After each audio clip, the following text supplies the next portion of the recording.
Without those two separate keys, you can't open the door. So two-factor authentication is quite a simple concept.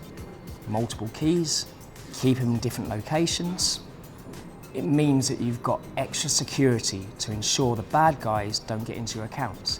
However, there is an issue, and that is if two-factor authentication is not implemented properly, it provides less than no security. And a perfect example of this is the two-factor authentication methods still being used by some banks.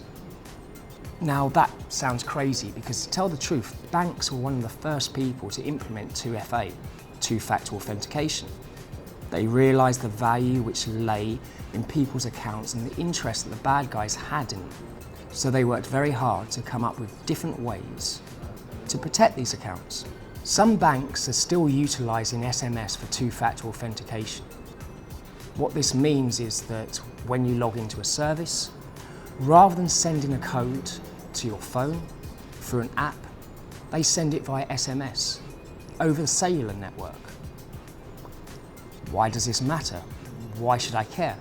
The problem with mobile phone networks is 3G, 4G, 5G, which we will have soon, are great technologies.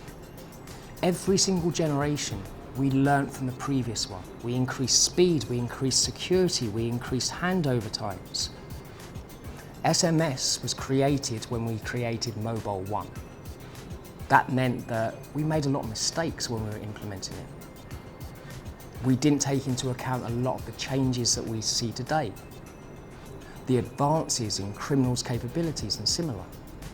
It basically means that those legacy services are quite vulnerable, to the point that anyone with £300 can set up their own mobile phone cell tower.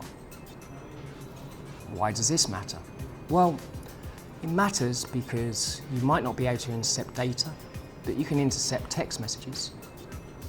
You can literally grab a text message out of the air, prevent it from going to someone's device, and use that to log into their bank account.